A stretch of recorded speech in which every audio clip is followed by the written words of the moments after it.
Let's go. A bottleneck is a step in your work process with a limited throughput that restricts the throughput of the whole system. And in this talk, I would like to talk about how to find bottlenecks, especially if your Kanban system is rather complex. And to do this, we will use math, as Markus already said. And to say it in more detail, what we will use is called graph theory. Now, before we step in too much into theory, I would like to start with an example. And the coronavirus is now almost everywhere, and it even found its way into this talk. So this example will be about supermarkets in times of COVID-19. Now, here in Germany, we have a legal regulation saying that only a limited number of people may be in a supermarket at once. And this number is computed depending on the area of the supermarket. So let's assume that for this specific supermarket, it's the case that 30 people are allowed to enter it at once. And let's assume that we know that if the supermarket is not too crowded, so in this case that there are something like 30 customers in there at a time, we know that the average lead time should be something like half an hour. So with Little's law, we then know that the average throughput of this supermarket should be now something like 60 customers per hour. Now, let's assume that there are long queues in front of the supermarket, as it now really sometimes happens with these regulations. And if we measure the real throughput, we see that it is only 50 customers per hour and not 60 customers per hour, as we would have expected. Now, if you are one of the people standing there in the queue, you're probably quite interested to increase the throughput. So we'll try to find out why this throughput is so low.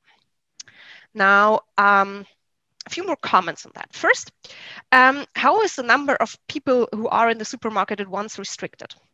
Well, it works like this. Everyone who enters the supermarket has to have either a shopping cart or a shopping basket.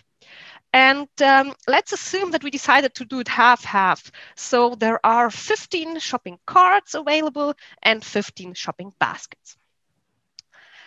And then when we think about bottlenecks in a supermarket, the thing that we probably think of first is the payment.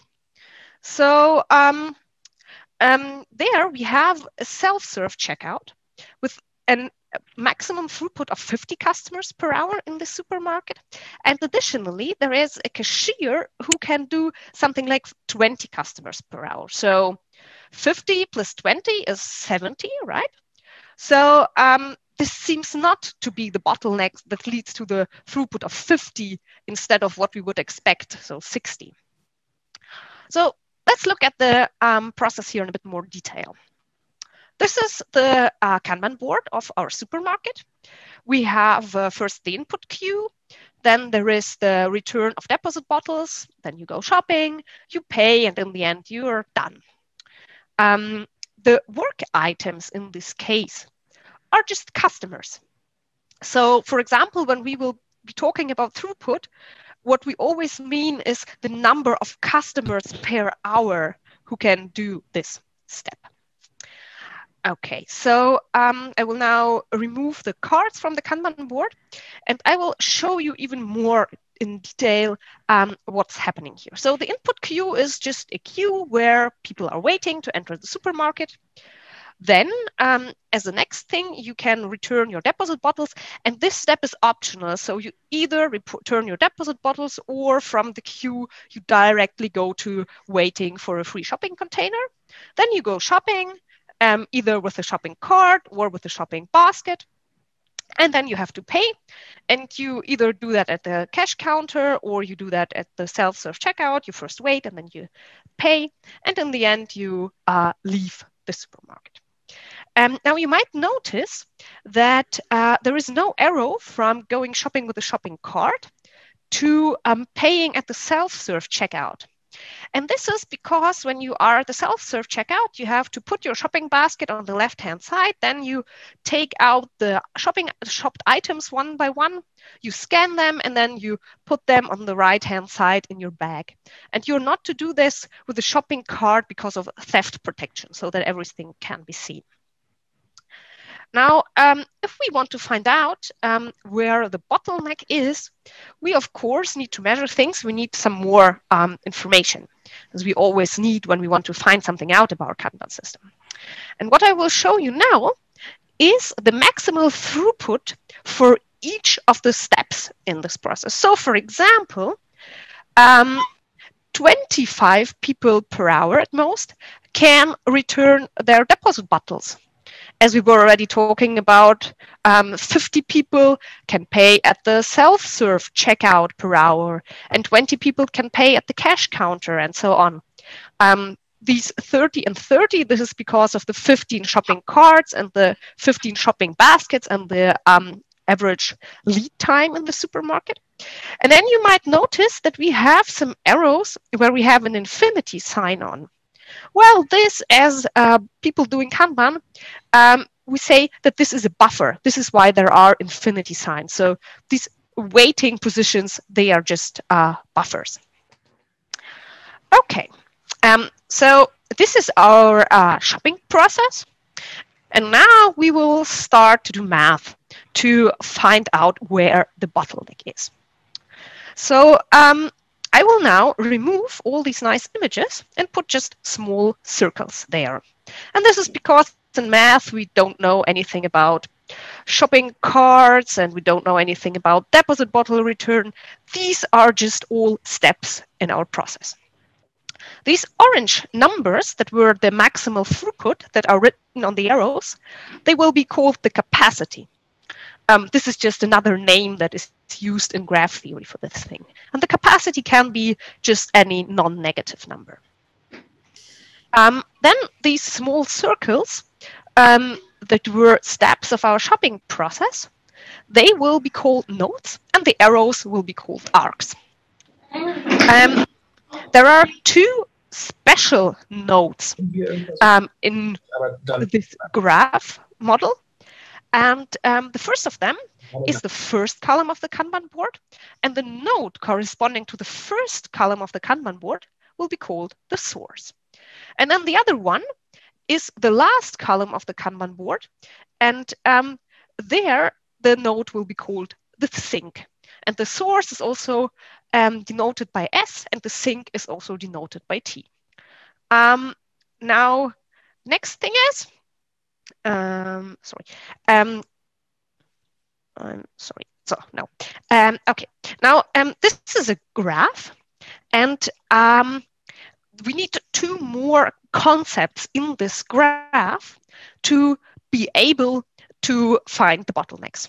The first concept is called flow, and flow in a graph is something very similar to what you would flow expect to be when you know about flow in Kanban systems. Actually, the flow is something like the throughput for each of the arcs, for each of the arrows here. And there are two things that have to hold for flow. The first one is that for each node that is not the source or the sink, the flow that flows into it has to be the same as the flow that flows out of it. So, for example, for this node here, we have 10 plus 5 flow, which is 15, entering the node, and also 15 here going out of the node. This has to hold for every node in our graph if we have a flow. And this is actually not always true when we think of real Kanban systems, because we know that sometimes work items queue up in one column. So we do not have this steady flow of the same things going in, the same number of things going in and out per hour, for example. But this is always what we try to do to achieve with, for example, W.i.P limits, where we try to have a steady flow. And here in this mathematical concept, we just assume that this is true. This is just our model. And the next thing is that for each arc, the flow has to be at most as high as the capacity. And I mean, this is clear. The capacity is the maximum possible flow or the maximum possible throughput. So the real flow has to be lower or as high as this. So for example, here on this arc, we have a flow of 15 and the capacity of 20, and 15 is less than or equal to 20. Okay, so and for a flow, which is something like a flow in a Kanban system, we then have something that we call its value. And the value of a flow is actually something like the whole throughput through the Kanban system. So for this flow, we see that there is 18 plus 13 of flow, which is 31, going out of the source, and actually it has to be the same number going into the sink, so it is 15 plus 16, also 31 of flow going into the sink. So this flow, this example of flow that I show you now, has a value of 31. This is the first concept that we need to find bottlenecks, this concept of flow through a graph. And then there's a second concept, and this concept is called a cut. Now, for a cut, there is nothing I could think of that is analogous, that it is analogous to in a Kanban system. So we just will try to understand it in terms of graphs, but it's quite easy. A cut in a graph is just a subdivision of the nodes into two sets. Here, I have one set of nodes with the crosses, this one, this one, this one, and this one, and the other set of nodes without crosses, the empty nodes, this one, this one, this one, this one, and this one. So this is one possible cut, and it could be any subdivision of the nodes, such that some of them have crosses and some of them don't. This is then a cut. There is only one condition that has to hold, namely that the source belongs to the one set, and the sink belongs to the other set. So here, the source is a node with a cross. Here you see it. And the sink is a node without a cross. And then for a cut, we have something what we call its capacity. And the capacity of a cut is the sum of the capacities of the arcs that connect nodes from the one set to the nodes to the other of the other set. So here, in this example of a cut, this arc, and this arc are the only arcs that start at the node with a cross and end at an empty node. And then for this example, the capacity of this cut is 30 plus 30 plus 50, which is 110. Okay, so a cut is just a subdivision of our nodes into two sets, and then for a cut, we can compute its capacity. So great. Now we have everything we need to be able to state the theorem that will help us find the bottlenecks. We have the concept of the flow, and we have the concept of the cut. And now the theorem is called the max flow min cut theorem. And this is a very well-known theorem in graph theory that says the following, that if you have a graph, then the maximum possible flow that can be there is actually has the same value as the minimum possible capacity of all the possible cuts in the graph. Now, what does this mean? This means that if I have a flow through my graph, the maximum possible flow, and to say it in Kanban terms, we have a flow through a Kanban system with the highest possible throughput, then if we compute the minimum cut in this graph, and we take those arcs that are on the cut, and then increase the capacity of one of those cuts, then the capacity of this cut will increase because it's just the sum of these capacities, meaning that the minimum possible capacity of all cuts increases, and so the maximum flow value increases too. So that means that if we have a maximum flow through our Kanban system, all these arcs on the flow are a bottleneck. And actually, the maximum flow and the minimum cut can be found quite easily. Now, this was a lot of theory, so now let's go back to our example and apply that. So, first of all, we need to compute the maximum flow in the graph. And actually, for the graph that we had from our example, this is the maximum flow. So now we have, again, these blue numbers on our arcs that describe the maximum flow in this graph. And what is the value of this flow? Well, the value of this flow is 27 plus 30 plus 23, which is 50 going out of the source, and also the same 20 plus 30 going into the sink. So the value of this flow is the same as the throughput that we have in our supermarket. We had 50 customers of an hour, that's what we measured, going through the supermarket and doing their shopping. Now, what we will have to do is we need to look at the minimum cut. And this minimum cut will tell us where the bottleneck is. Now, for this example, the minimum cut is this one. The one set of nodes is this, this, this, and this, and this.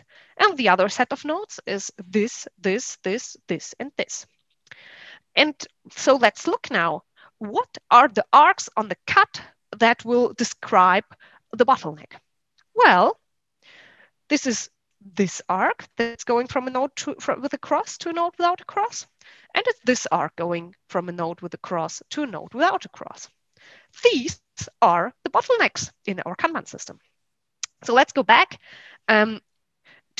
to another image where we can see what this means. Well, the bottleneck is either the number, so the throughput, the number of people who can go shopping with a shopping basket per hour. And the other bottleneck is the number of people who can pay at the cash counter per hour. Okay, why is that actually? So if we look at it for a moment and think about it, we will see that, as we were saying, people who go shopping with a shopping cart cannot use the self-serve checkout. So we have 30 people who can go shopping per hour with the shopping cart. All of them have to go to the cash counter, meaning that actually only 20 people can do the shopping with the shopping cart per hour because the payment can only be done by 20 people. So what we would need to change to have a better situation is either we need to have more cashiers waiting at the cash, working at the cash counter, so that people shopping with the shopping cart can pay there, more of them, or we just need more shopping baskets so that people use a shopping basket and then can pay at the self-serve checkout, which has quite a high maximum possible throughput. Okay, so what we can do now is we can change one of those things.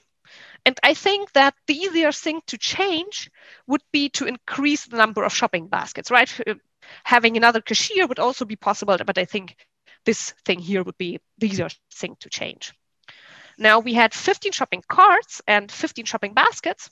So if we have now more shopping baskets, we need to decrease the number of shopping carts. For example, we could say that we don't have 15 and 15, but we have, let's say, 10 shopping carts and 20 shopping baskets.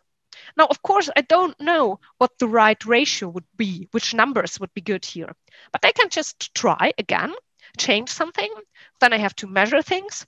And then if this is, for example, still the same bottleneck, I will find it out with the same method, and then I can change the ratio even more so that the number of shopping baskets is higher. So let's just do it this way, that we say we have 20 here and 40 here. Well, and then we go back to the first point. So we now have our supermarket working again for some time, and we measure the throughput. Now let's assume that what we measure is not 50 anymore, but it's 55. Now we have 5 more people per hour who can do shopping in the supermarket. I mean, this is already much better. But let's assume that we still have some queues there. So we still would be interested in improving the throughput even more. So for our new graph, we can apply the same thing. We can go there and compute the maximum flow. Well, for the new graph with the new capacity, so here is now 20 and here is 40, this is the maximum flow. What is the value of this flow? Well, the value of this flow is 35 plus 25, which is 60, or 20 plus 40, which is also 60.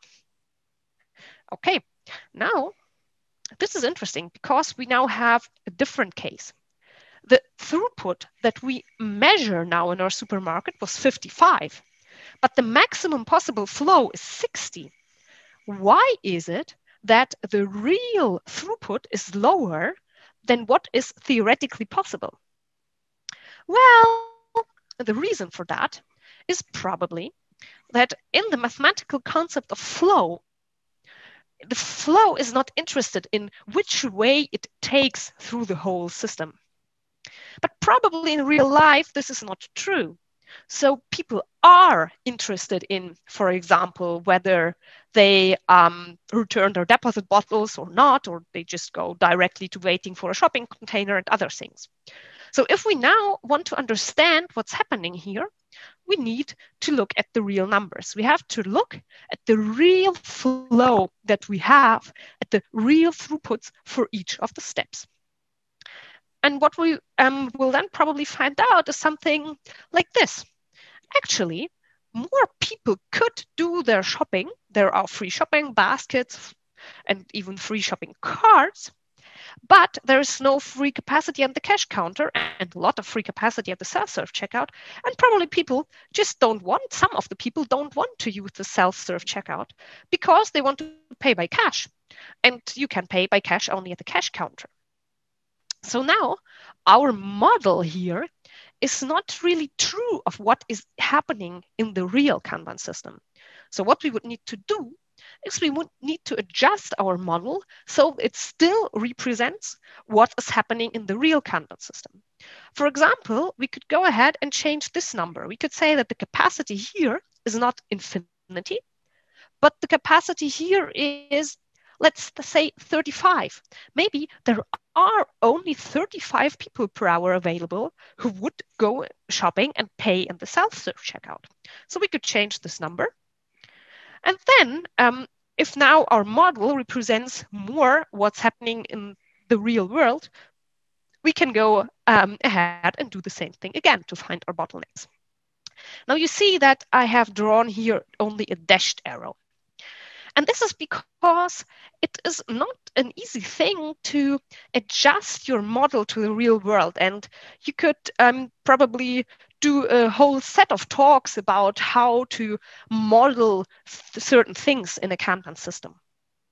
So, but if you were able to do this, well, then you can just go back and use the max flow min cut theorem and again find where the next bottleneck is.